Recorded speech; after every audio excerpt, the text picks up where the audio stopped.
failure is vastly overrated. Like we think that if we create something, nobody wants it, or it doesn't translate to a new market, that's the end of the world. That's the end of my business. We got to start anew. We got to go get jobs at McDonald's or whatever. And that's really like a fear that I think a lot of entrepreneurs need to overcome, that perfectionism. It's never going to be perfect. Today is Launch Academy's VP of Program, Sam Chan. Sam oversees the programming and strategy for Launch's network of tech entrepreneurs. Over his 8 years with the company, Sam has advised and supported thousands of founders from over 35 countries, and those companies have gone on to raise over $2 billion. He helped create Maple, a startup acceleration program focused on helping founders expand their startups to Canada, and has helped grow over 100 founders and their families to Canada in the last 5 years. Sam is also the host of Bits and Bytes and the Launch AMA podcast, both focused on unearthing the stories behind every startup. Aside from Launch, Sam is also the founder of Chicken, an advisory focused on Web3 projects. So Sam, welcome to the Second in Command podcast. Thanks for having me, Cameron. Yeah, lots to dive in here. I love it when I saw that you helped create Maple. I always think of the maple syrup mafia. Is that the tie-in there? Not exactly. So Maple, obviously a very Canadian thing. You, Cameron, being from Vancouver, like know this very well. As long as I don't add the word Leafs to it, then it's all fine, right? Okay, yeah. But the concept of maple trees and kind of being a staple of Canadian culture is actually the background of how this program was made, because maple trees, as you and I both know, when it comes time to fall, as we're approaching, the trees actually fade the leaves themselves in order to protect itself, right? And they kind of acclimatize to the generally colder weather of Canada. And so in that way, when we're working with companies that are looking into expanding to Canada, we want them to acclimate to the culture and the weather and things like that too. So there's this kind of fancy story behind it, but it's easily recognizable for anybody from abroad because they see maple leaves, they recognize Canada. I love it. And the reason I brought up Maple Syrup Mafia was the PayPal Mafia, the Peter Thiel and Elon Musk and that whole like investor group. And then there was like an investor group that kind of started, I think it was starting in Vancouver, that kind of was, they started calling themselves the Maple Syrup Mafia. Do you guys tie in with the C100 at all with what you're doing with Maple? Are you familiar with C100? Yeah, not too much directly, but we've definitely worked with folks in the past, and a bunch of our alumni, I think Thinkific was, and later were some of our old alumni that went through the C100 program. It's a great tie-in, right? Because whenever we're working with a company that's already either in Vancouver or they're looking towards coming to Vancouver, at the end of the day, we don't want the companies to just focus on the Canadian market. Right. We want them to expand. So C100 is a great program for those that are looking into the Valley, looking to expand into North America directly from Canada. Yeah, for any of our listeners who don't know, C100 is a group of Canadian venture capitalists who actually live in the Bay Area. And I think at one time there were more Canadians doing VC work in the Bay Area than there were Canadians doing VC work in all of Canada. And that was the kind of the bridge between the Bay Area and up.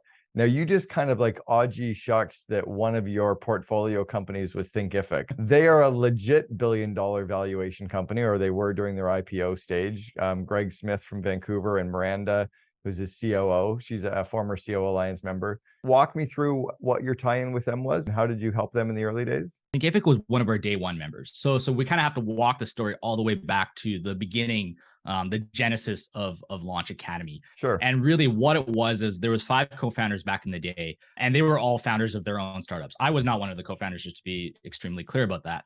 I joined the company in 2015, but in 2012, Launch Academy was kind of formed. And the genesis was very, very simple. They were all founders that were trying to build their companies probably pre-seed, seed-ish, quite early on. And the goal was, in Vancouver at the time, the community was quite small. There really wasn't kind of like a watering hole where resources could be gathered. If we wanted to bring in Amazon and AWS to come give a talk, for example, they'd probably have to individually know contacts and companies in doing that. So Launch Academy was a vehicle to kind of bring everybody together, and the very much the kind of general concept of rising tides raises all boats. And so when we opened the door on April 1st, 2012, there were 12 companies that kind of came in. And Thinkific, Greg and Matt were one of them. And the fascinating story is one of the co-founders of Launch Academy, Roger Patterson, later went on to join Matt to create another company called Later, Graham at first, and now it's called Later. The history of Launch Academy and its impact on Vancouver startups is this kind of overnight story, 10 years in the making. Wow. Interesting. And I'm just kind of scanning through to see, I was getting emails from Launch Academy back in 2012, 2013. Yeah, Launch Academy invites you to Launch Day Demo Day, July 24th, 2012. The Hive. Wow, I think I was there. Okay, so who were I some of think the you were. I think I was there. Was it upstairs on the 2nd floor? So that's actually a really good memory. The building in Vancouver in Gastown, second floor was something called the Hive, which was is a well-known and established co-working center. Yeah. It's still there to this day. There's still companies working out of there. And then we were on the third floor. And I think a lot of people were initially very confused because it's like, aren't you guys competition?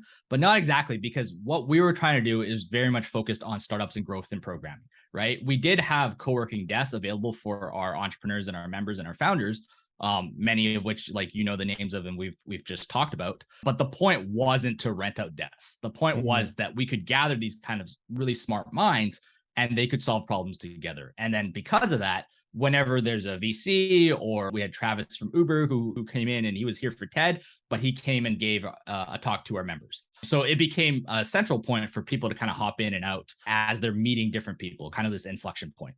I have a horrible, horrible knack for not recognizing super successful talent in the earliest stages. I actually told Garrett Camp, who is the founder of Uber, months before Travis even joined him, that it was the stupidest idea I'd ever heard. How do you know at Launch Academy who to work with, who to bet on, and kind of walk us through what your model is? Yeah, for sure. So I think first things first, because the founders were all founders themselves, I think at that point in time, it wasn't meant to be a vehicle for investment or profit, or at least directly, right?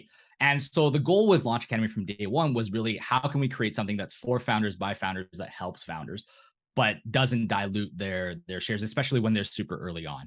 So for the first couple of years, we did a lot of startup education. So these were a lot of folks that were changing careers. The classical story of, I've been an accountant for 35 years. I'm tired of the system. I want to build my own thing to make the system better.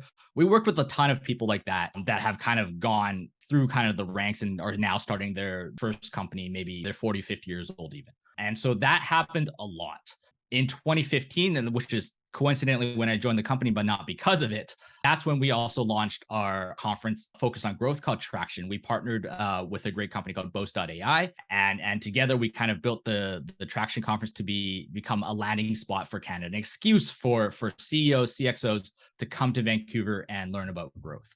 You've been in Vancouver and you've grown businesses in Vancouver. Like, you don't really need too much of an excuse to come here.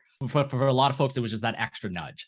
Because of the Traction conference, we expanded our brand and our reach a ton outside Vancouver itself. Mm. And that's when we started working with companies that are international. We started doing trade missions with companies like in places like Croatia and Brazil, in Asia even. And that's really kind of how we branched out. But I know I've diverged a little bit, but talking a little bit about trying to recognize companies that have talent.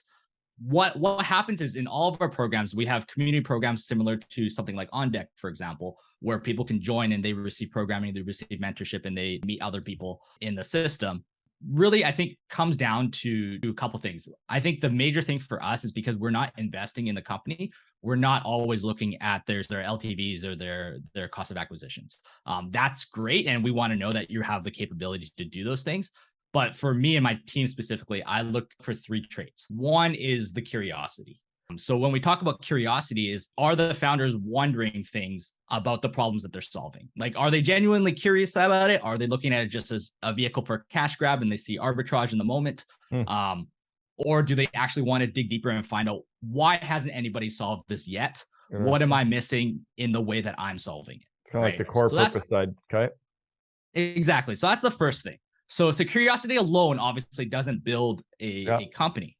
The second thing that I find that a lot of successful entrepreneurs will have is humility, is because first they're curious, right? They find out, hey, this is a problem that's really interesting.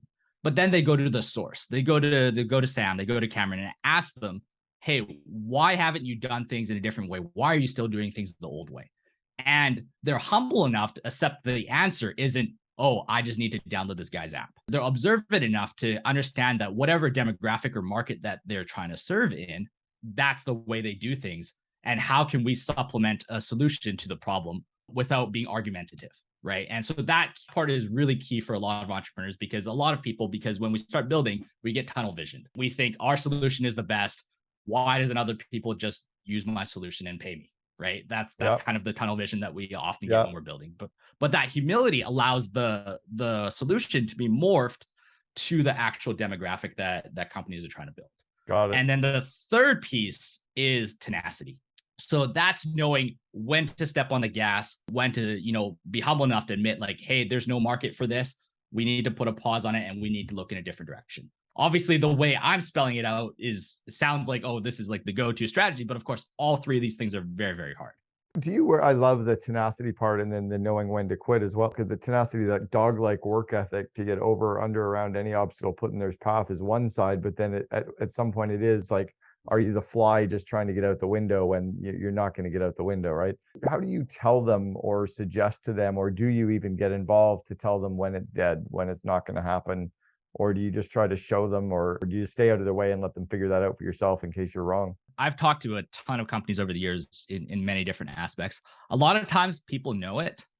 Usually their wallets are what hits first, to be honest with you, because if your customers aren't buying, like you don't need Sam telling you that you don't have a market. Your wallet will tell you that. Yeah. So then dovetail into what you're doing with Launch Academy then, and what you're also then doing with the Traction Conference. And when I reached out to you to ask you to be on the podcast, the reason was I remembered what you guys were doing, but then I saw the suite of actual speakers that you had coming into the conference Traction. I was like, holy shit, you have a really, really, really strong agenda. This is not like the information marketers who are all trying to sell their courses. You're like some seriously legit COOs and senior executives of some really great brands. How did you pull that all together? Yeah, there's a lot of credit I think that needs to be given to the most co-founders, both Alex Popa and Lloyd Lobel. Lloyd, for many years, lived in San Francisco himself, and he's built an amazing network for himself. So I think a lot of credit goes to our co-founders at Traction Conference, first of all. Secondly, I think I want to give a shout out to our VP of Operations, Alana. She used to build events for TED Conference itself. So she knows how to run a world-class show. And I think on top of that, she knows how to work with founders and their needs, whether they're speakers or their attendees. Right. And so I think our biggest rule of thumb whenever we build anything, whether it's something very, very small or something as large as a conference with thousands of people, is I think the golden question is this something that we as founders ourselves would find useful? And I think that's our golden rule for everything. Okay. Because I was super impressed with what you pulled together with that as well. All right. So let's back up. Talk to me about your role with the organization and kind of how you got yourself into this role. Because you said you've been there for about 8 years. You've kind of grown up into the VP of programs and kind of effectively the second in command in this business. How did you get there? How did you continue to scale up and grow? Yeah. So I think I started my career. I worked for a consulting company that is very, very niche. It was called WIP. And what they did was they were consultants for developer relation teams. So we'd work with companies like Nokia, Microsoft, Facebook, Twilio, all those kind of folks. I don't want to dumb it down, but we ran a lot of events for them. And the goal was like these companies wanted to connect with developers. And so a very common thing we did there was run hackathons. Because hackathons is one of the easiest ways for devs to get a hold of your code, to get a hold of your tools, to see if they're any good. It's basically beta testing, not for free, because I think there's definitely cost running an event, but it's beta testing and engaging with your potential customers all in one package. Yeah. Through that kind of led me around the world as this kind of young out of college guy who didn't really, I'll be completely honest, I was probably very underqualified for the role. And I saw project after project after project being built. And a lot of them are actually thrown away through hackathons. That's also when I met Ray, because Ray at the time was Ray, who's our CEO of Launch Academy, by the way. Let me just back that up. He was working on a mobile app himself. And so that's kind of how I met Ray, because through the different kind of mobile community connections, that's how we kind of got connected. And as he was starting Launch Academy up, he was kind of attracted by the fact that I'd seen more things outside of Vancouver. A lot of times when somebody's trying to pitch a company to you, they're trying to tell you that the company is something you've never seen before. Because of my background of running hackathons weekend after weekend after weekend, chances are I'd seen that idea before and I'd seen some sort of, minimum viable version of it, right? Obviously, it's not all flushed out because they built it in 48 hours, but it exists, right? And that was one of the biggest things and one of the biggest growth periods that Vancouver had to go through, in my opinion, was that because it's so comfortable here, we're not looking outside our bubble. And so I was hired on as program manager to kind of give more outside perspective to the companies that we had in-house. Wow. And a lot of that was just opening their eyes and saying like, hey, focus on what your customers want not the fact that you have this absolutely unique idea, because that uniqueness is probably only unique in the pond that you're in. Now, you said that earlier, and I think it was probably even before we went live, that you operate as a nonprofit or a not-for-profit. Are you operating as a venture capital firm as well, or as an incubator, or as it more as a resource for the tech scene? How do you describe it? Yeah. So this is an ever-changing term. I think the terms we're using these days is a nonprofit accelerator.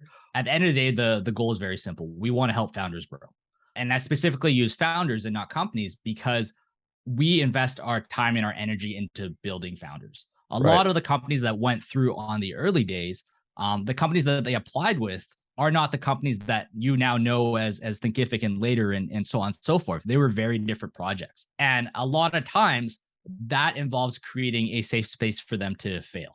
Hmm. And so a lot, I mean, you've done a lot of these interviews. You can imagine like how many of these founders like made it huge on their very first startup. It's not impossible, but it's rare. It's not very Um, many. Yep. exactly. When it comes to how we can create the environment, it's about for us to create sustainability. So we do charge for our programs because we don't take equity, but we try to just try to narrow that gap between, what's affordable for the companies and what doesn't break their back, right? So we're very careful with our pricing. Okay. Now, when you're helping so many founders and you see so many founders, do you not wake up in the morning and go, I could just do this on my own? Like, with respect, there's a whole cohort of founders that just aren't qualified to be founders. They're probably not the ones you're working with. And then there's this other whole cohort of founders that are just horribly average as normal human beings like the rest of us, that you're a really, really smart guy. Do you not wake up and go, God, I could do this? Like, or do you just not want to run, you not want to run your own show? That's a really, really great question. And I think that's where I think I give a lot of kudos to Ray Walia, Yeah. our CEO. I think the environment that he's created at launch is really, really unique. And it starts with his management style, right? Mm. I wrote an article, I think, on year one when I started working at Launch Academy, and it was called Sink or Swim. And one of the jokes, the running jokes now 8 years in, is that he never gave me a job description, or I don't think he looked at my resume, to be honest, because we had a couple of conversations, but like literally on day one, like I went in and looked for something to do.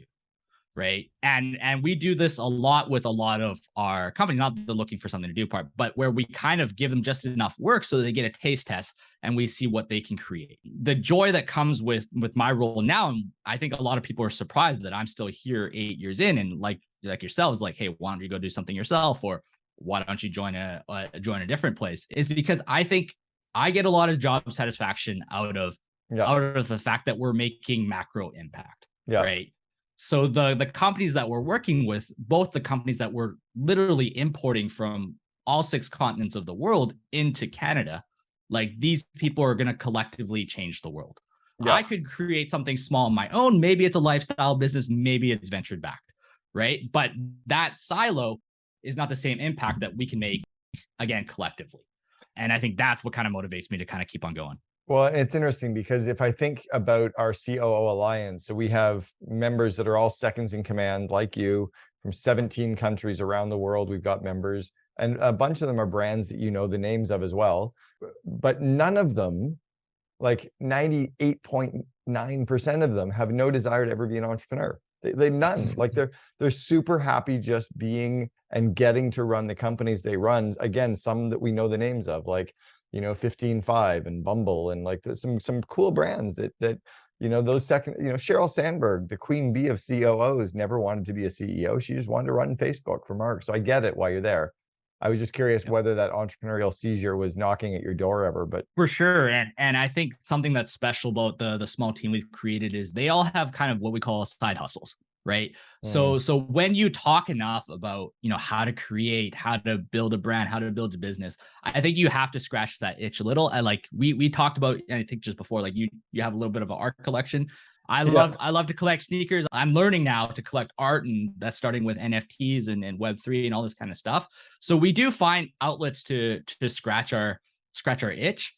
But right now, I think if I'm putting, comparison points, the impact is just far greater on what I could do with Launch versus if I was creating an NFT project. all right. At the moment, anyway. So you get some really interesting visibility to this entrepreneurial and startup ecosystem.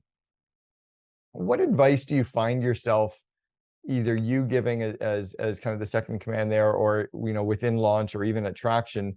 What advice do you find yourself that you're giving these founders or founder-led companies that seems to be consistent advice? Like, what would your top three things be? You gave us the top three Yeah. things that you look for. What would the top three types of advice be that you find yourself giving frequently? I think, to rip off Gary Vaynerchuk a little bit, the first one is self-awareness.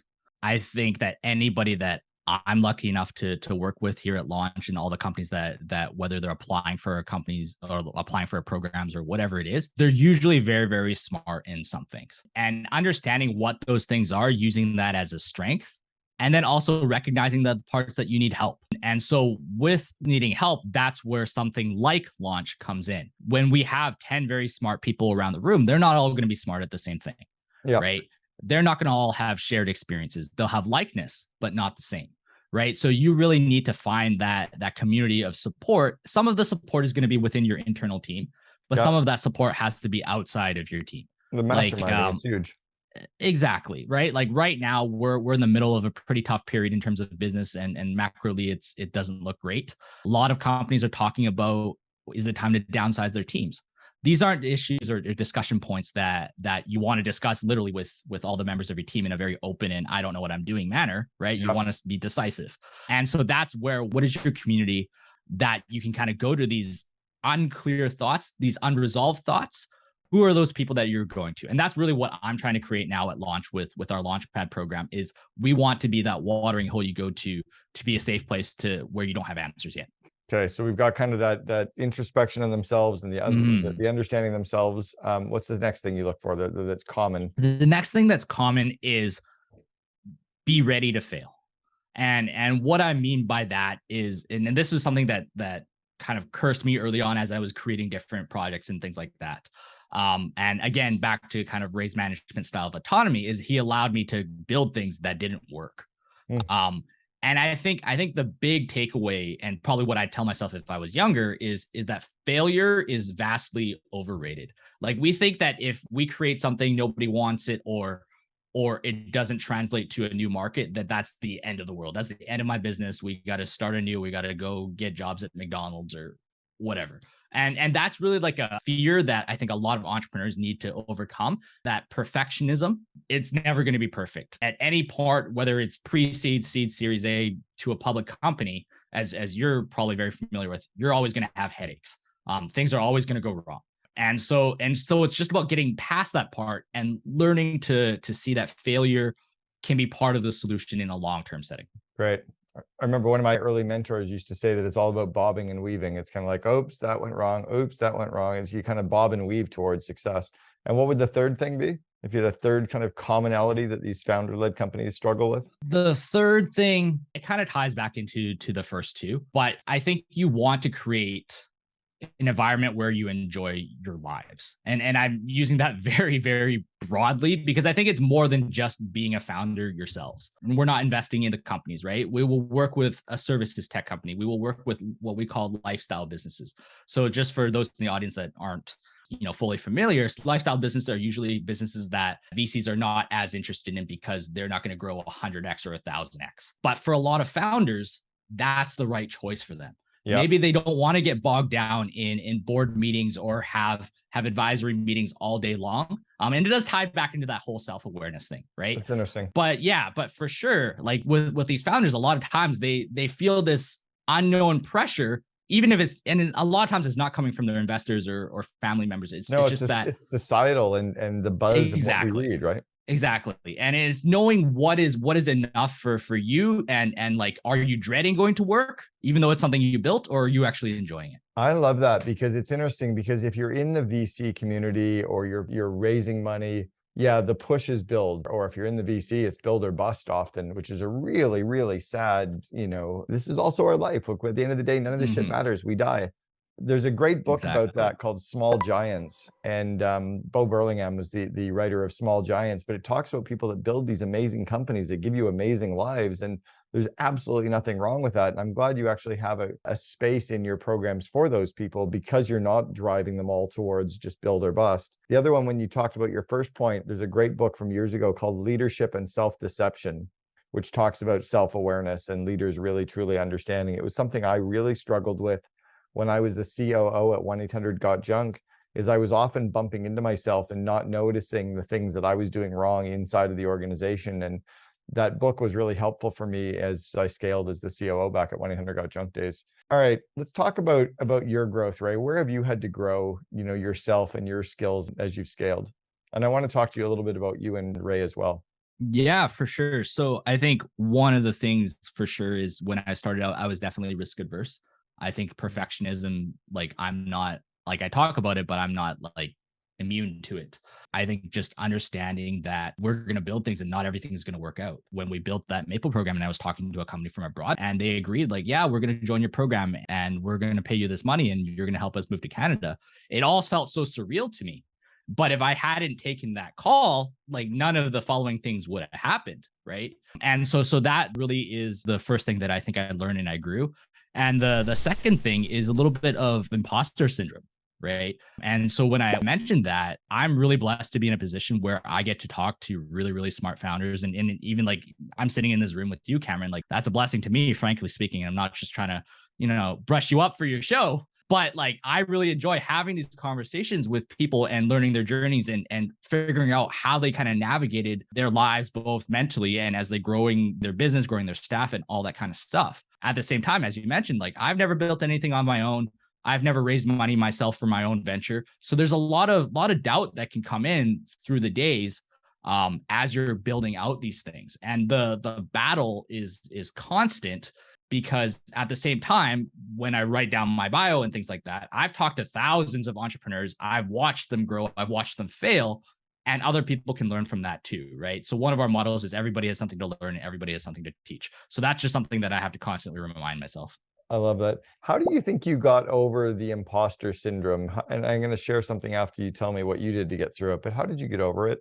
Or is it something you're still getting over every I day? think it's something that we're still every day is a battle, right? Like some days you feel better and some days you get some wins and some days you feel like shit.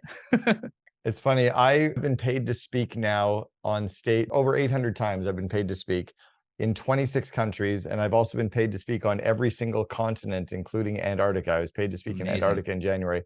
And every time I get ready to go on a stage, I get nervous. And so often I'm like, why are they even paying me to speak to this group? Why, like, what can I contribute? And somehow I end up doing a pretty good job of them. But I still feel that today. And then I remember years ago, I was coaching Marcelo Claret, who is the CEO at Sprint, the 82nd largest company in the US. And I'm sitting in his boardroom, we're going through a coaching session. And I remember him kind of feeling like the imposter, like, I don't even know what I'm doing. Like, none of us do. At the end of the day, this is always the biggest thing we've ever done, right? It's always that. We had a member of our COO Alliance who at lunch one day at one of our in-person events, we had about 30 COOs together, and he came up to me and he goes, I feel like an imposter. And I was like, God, I would have never known that. So I went back into the room and I said, just for fun, I'm not going to say who it was, but someone at lunch mentioned this to me. How many of us in the room feel like an imposter? Put your hand up. And every single person put their hands up. And then we all started to crack up laughing because we realized, like, none of us thought the other people were imposters. We only thought it was ourselves. And then we realized I think we're all 16-year-olds trapped in adult bodies. Yeah, for sure. It's a battle. And I think what your point really, really helps, because whether you're a celebrity or you're a world-class entrepreneur, like you will always feel that. I think it's lies we tell to ourselves, honestly speaking. And it's that kind of balance between being confident and being humble. I think that we're trying to straddle that fine line. All right. I want to ask you something about the dynamic between you and Ray. So Ray is classic entrepreneur, right? The big shiny object, the lots of ideas, and working in a very entrepreneurial style organization.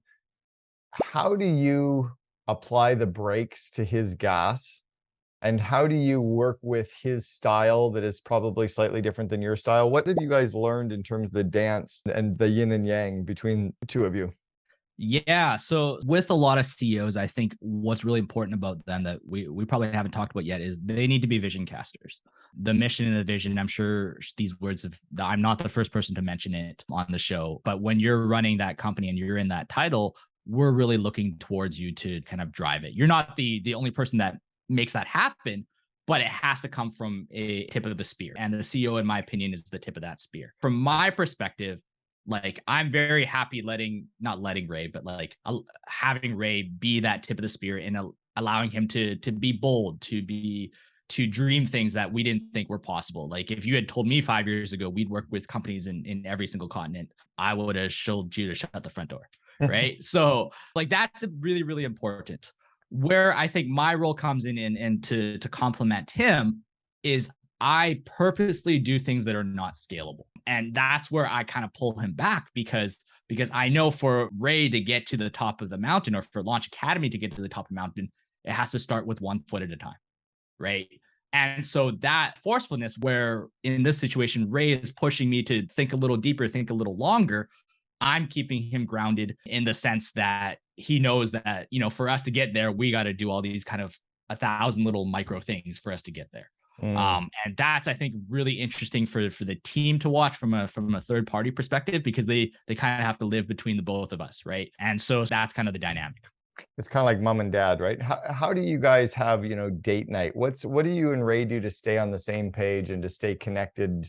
After you've maybe had the good argument, or the good, healthy conflict, because conflict is really good, right? If you think about 5 dysfunctions of a team, Pat Lencioni's book, the fear of conflict is a really bad thing. So you need to have good, healthy debate, but then it's kind of like makeup sex, right? And so what do you and Ray do to stay on the same page and to like each other as humans after you go through the periods or times when you really have the good, passionate debate on something about the business? I would say we're not really up in arms all that often. I think both of us are actually introverts, believe it or not. We do step on the mic quite a bit, but I think naturally we know when to give our down times and things like that. It's hard, I think, to continue to build that relationship. And I'd say that's one of the struggles, because like after 8 years, like Ray is a close friend of mine. He's the mentor. He's taught me a ton of things, but he's also responsible for my paycheck. Right. Yeah. So like that's such a weird dynamic. A lot of people will go to their watering hole and complain about their boss or complain about their job. And that just simply doesn't exist for me. Not that I have a lot of complaints, Ray, if you're listening. But I think for both of us, we all have lives outside of Launch Academy. For Ray, he has probably 15 other ideas or businesses that he's working on. He pulls me into things that are beyond launch when he thinks it's interesting or to me or helpful. But I think what's built our relationship over the years is we tend to put each other's interests first, right? He's only pulling me into an external project when he thinks I would be interested in it, right? I'm pulling him into things that are not launch related because I think maybe he really needs a vacation. Right. And I'm like the only person that tells him, probably more than anybody in this world, like, dude, you just got to take a week off. I'm not trying to get rid of you, but you need a break. It's super healthy. And I'm glad you actually mentioned that as well, about the founders and helping them to have lives and to recognize that it is about balance, right? That you don't find a single pro athlete who is absolutely in the maximum performance of their sport 50, 60, 70 hours a week. It's insane. They cross train, they decompress, they relax, they outsource everything except genius, and then they're on the field and they're hitting hard game day. But I don't understand why business people don't get that, especially in North America. I think it's a huge disease in North America. I've been blessed to be spending so much time globally now that I just see businesses being done in another way. So your focus is not just the Vancouver market, or are most of your clients out of the Vancouver marketplace now? Yeah, we work with probably hands-on day-to-day 120 plus companies. They're situated all over the world. Their commonality between each other is, one, they have to be working on something technical. They're creating whether it's a product or a service, there's a technical component to it. The other thing that they have to have in common is they're looking to build global companies. Right. And so that's one of the biggest tie-in, and why a company from Korea or Taiwan would want to work with us, is because Vancouver is a great gateway into the entire North American market. Yeah, for sure. So that's definitely one of the goals. And that's what we kind of base a lot of our programming around, is like, how to hang on to what's made you successful in your home country and how to expand that to a new region. Well, if there's any of the clients that have come out of kind of Launch Academy, or that are attending the Traction Conference that would be good guests on the Second in Command podcast, let's make sure that you introduce us, because we'd love to be able to give them some absolutely some exposure, and also to learn from them. And one of the big things I've been most obsessed about in the last year, or probably 2 years, If we truly want to scale and build these global organizations, we have to grow our people. Yeah. And if we don't grow our people, we're never going to grow the business. So, and the growing the people for me is all the soft skills. I launched this course called Invest in Your Leaders, where we focus on, situational leadership, delegation, coaching, time management, email management, effective meetings, running interviews. Do you work with any of your portfolio companies on those sets of skills at all, or is it more on the tech side that you're focusing with them on?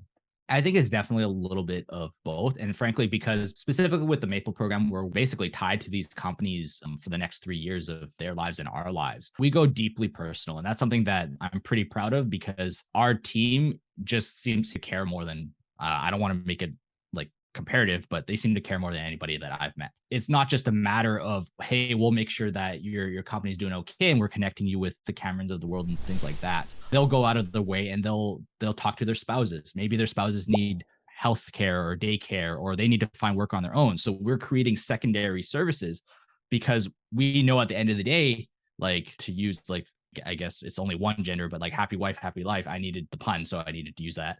Mhm. But we really kind of take care of the founders holistically, right? I'll remember like one time, like we had to pick up one of our founders at the airport because their phone had run out of battery and they don't know how to get to their Airbnb.